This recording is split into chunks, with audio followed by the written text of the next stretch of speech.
পেহেলগাম হামলার বদলা নিয়েছে ভারত। অপারেশন সিঁদুরের অধীনে পাকিস্তানের গভীরে জিহাদি শিবিরগুলিকে টার্গেট করে মিসাইল হামলা চালানো হয়েছে। হামলা চালাতে ভারতের স্পেশাল কিছু অস্ত্র ব্যবহার করা হয়েছে। এর দুটি রাফাল যুদ্ধ বিমানে সজ্জিত ছিল বলে সূত্রের খবর।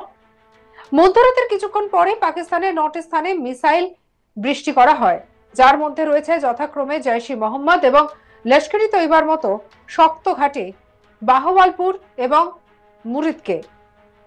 বিমান বাহিনী ছাড়া ভারতের নৌবাহিনী এবং সেনাবাহিনীকেও এই অভিযানে জড়িত বলেই জানা গিয়েছে। আর এর নিখুঁত নিশানা করতে বিশেষ 3টি অস্ত্র ব্যবহার করেছে ভারতীয় বাহিনী। কি সেই অস্ত্রগুলি, সেটাই এবার আপনাদেরকে জানাবো।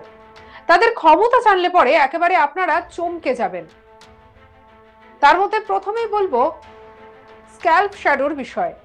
স্ক্যাল্প, যা স্টর্ম শ্যাডো নামেও পরিচিত রয়েছে, এটি এয়ার টু গ্রাউন্ড দীর্ঘ পাল্লার ক্রুজ মিসাইল, যা গভীরে আঘাত হানতে সক্ষম তার স্টিলথ ফিচারের জন্য পরিচিত। মূলত রাতে এবং সমস্ত আবহাওয়ায় এই মিসাইল ব্যবহার করা হয়। 450 কিলোমিটার পাল্লার এই স্ক্যাল্প মিসাইল নির্ভুলভাবে, বিশেষভাবে এর উন্নত নেভিগেশন সিস্টেমের কারণেই, যা আইএনএস, জিপিএস এবং টেরেন রেফারেন্সিং ব্যবহার করে। এই মিসাইলটি একটি ইউরোপীয় এমবিডিএ দ্বারা তৈরি করা হয়েছে। এটিকে শক্ত বাংকার এবং গোলা বারুদের ভান্ডার ধ্বংস করার জন্য একটি আদর্শ অস্ত্র হিসেবে বিবেচনা করা হয়। প্রকৃতপক্ষে গত বছর প্রথমবারের মতো রাশিয়ার অভ্যন্তরে হামলা চালাতে এই মিসাইল ব্যবহার করেছিল ইউক্রেন। এই মিসাইল 450 কেজি ওজনের ওয়ারহেড বহন করতে সক্ষম। এতটাই নিচ দিয়ে উড়ে যায় যে শনাক্ত করা কঠিন হয়ে পড়ে। এই অস্ত্রটি ইউরোফাইটার, টাইফুন, রাফাল, মিরাজ 2000 এবং টর্নেডোর মতো যুদ্ধ বিমান থেকে ছোড়া যেতে পারে। এই অস্ত্রটি ব্রিটিশ রয়্যাল এয়ারফোর্স, ফরাসি এয়ারফোর্স, ইতালির এয়ারফোর্স, ইন্ডিয়ান এয়ারফোর্স এবং আরো অনেক দেশের সেনাবাহিনীতে ব্যবহৃত হয়। ইরাক, লিবিয়া এবং সিরিয়ার মতো দেশেও যুদ্ধের সময় ব্যবহার করা হয়েছে।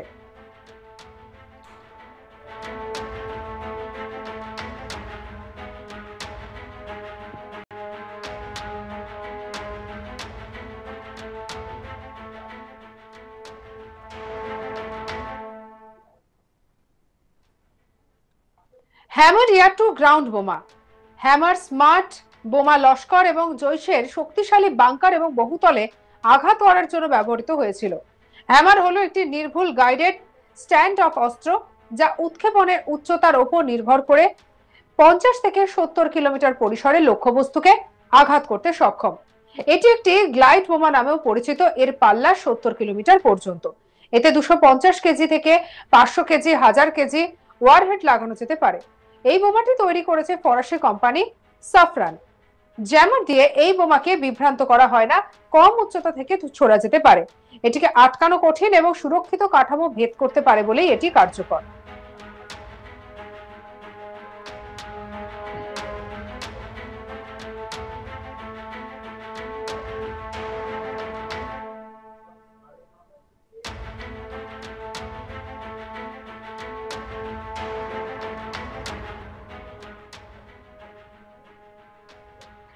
এরপর আছে কামিকাজে ড্রোন। তবে শুধু কামিকাজে ড্রোন নয়, এয়ার স্ট্রাইকে ব্যবহার হয়েছে স্ক্যাল্প হ্যামারের মতো ক্ষেপণাস্ত্র। কামিকাজে একটি জাপানি শব্দ। দ্বিতীয় বিশ্বযুদ্ধের সময় জাপানি ফৌজের বিমান বাহিনীর একটি বিশেষ শাখাকে বলা হতো কামিকাজে স্পেশাল অ্যাটাক ইউনিট। এদের কাজ ছিল শত্রুপক্ষের যুদ্ধ জাহাজে হামলা চালানো। এই কায়দার উপরে ভিত্তি করেই তৈরি হয়েছিল চালকবিহীন এই ড্রোন।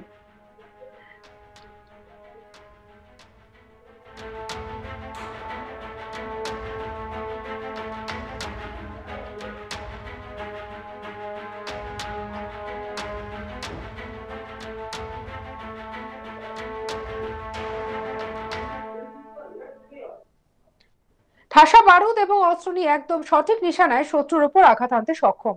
আর ড্রোনে বাওয়ালপুরের জৈশ-ই মোহাম্মদ, মুরাক্কায়, লস্কর-ই তৈবা এবং হিজবুল মুজাহিদিনের সদর দপ্তরে হামলা চালাতে ব্যবহার করা হয়েছে। মঙ্গলবার রাতে মাত্র 25 মিনিটে জিহাদিদের খেল একেবারে খতম করে দিয়েছে ভারতীয় সেনা। মধ্যরাতের এয়ার স্ট্রাইকে 9টি সন্ত্রাসবাদীদের ঘাঁটি ভেঙে গুড়িয়ে দেওয়া হয়েছে। নিশ্চিত হয়েছে জেহাদিদের ক্যাম্প, ট্রেনিং সেন্টার। এভাবেই পেহেলগাম হামলার বদলা নিয়েছে ভারত। বুধবার সকালে প্রেস ব্রিফিং এ ভারতীয় সেনার দুই মহিলা আধিকারিক ব্যাখ্যা দিলেন কিভাবে সম্পন্ন হয়েছে অপারেশন সিঁদুর। বুধবার সকালে প্রধানমন্ত্রী নরেন্দ্র মোদী সরকারি বাসভবনে গিয়ে সাক্ষাৎ করেছেন স্বরাষ্ট্রমন্ত্রী অমিত শাহ এবং প্রতিরক্ষা মন্ত্রী রাজনাথ সিং। সূত্রের খবর, দীর্ঘক্ষণ ধরে চলা রুদ্ধতার বৈঠক, তারপরেই মন্ত্রিসভার মিটিং ডাকে প্রধানমন্ত্রী। পাকিস্তান এবং পিওকেতে প্রত্যাঘাতের পর এদিনের এই বৈঠক অত্যন্ত তাৎপর্যপূর্ণ বলেই মনে করা হচ্ছে এই হামলার পর ভারতের পরবর্তী স্ট্র্যাটেজি ঠিক কি হবে সে বিষয়ে আলোচনা করবে বলে সূত্রের খবর।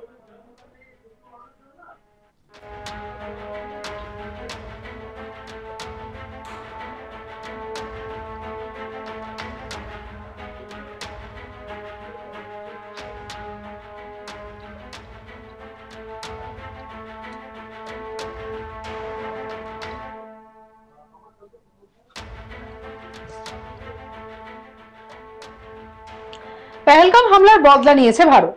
অপারেশন সিঁদুরের অধীনে পাকিস্তানে গভীরে জিহাদি শিবিরগুলিকে টার্গেট করে মিসাইল হামলা চালানো হয়েছে। হামলা চালাতে ভারতের স্পেশাল কিছু অস্ত্র ব্যবহার করা হয়েছে। এই দুটি রাফাল যুদ্ধবিমানে সজ্জিত ছিল বলে সূত্র জানিয়েছে। মধ্যরাতের কিছুক্ষণ পরেই পাকিস্তানের 9টি স্থানে মিসাইল বৃষ্টি করা হয়, যার মধ্যে রয়েছে যথাক্রমে জৈশ-ই মোহাম্মদ এবং লস্কর-ই তৈবার শক্ত ঘাঁটি বাহওয়ালপুর এবং মুরিদকে। বিমান বাহিনী ছাড়া ভারতের নৌবাহিনী এবং সেনাবাহিনীও এই অভিযানে জড়িত ছিল। এর নিখুঁত নিশানা করতে বিশেষ 3টি অস্ত্র ব্যবহার করেছে ভারতীয় সেনা। কি সেই অস্ত্রগুলি জানাবো আপনাদের। তাদের ক্ষমতা জানলে পরে একেবারে চমকে যাবেন। তার মধ্যে প্রথমেই বলবো স্ক্যাল্প শ্যাডোর বিষয়। স্ক্যাল্প, যা স্টর্ম শ্যাডো নামেও পরিচিত, এটি এয়ার টু গ্রাউন্ড দীর্ঘ পাল্লার ক্রুজ মিসাইল, যা গভীরে আঘাত হানতে সক্ষম। তার স্টিলথ ফিচারের জন্য পরিচিত। মূলত রাতে এবং সমস্ত আবহাওয়ায় এই মিসাইল ব্যবহার করা হয়। 450 কিলোমিটার পাল্লার এই স্ক্যাল্প মিসাইল নির্ভুলভাবে বেশিরভাগেরই এর উন্নত নেভিগেশন সিস্টেমের কারণে, যা আইএনএস, জিপিএস এবং টেরেন রেফারেন্সিং এর ব্যবহার করে। এই মিসাইলটি একটি ইউরোপীয় কনসোর্টিয়াম এমবিটিএ দ্বারা তৈরি করা হয়েছে। এটিকে শক্ত বাংকার এবং গোলা বারুদের ভান্ডার ধ্বংস করার জন্য আদর্শ অস্ত্র হিসেবে বিবেচনা করা হয়।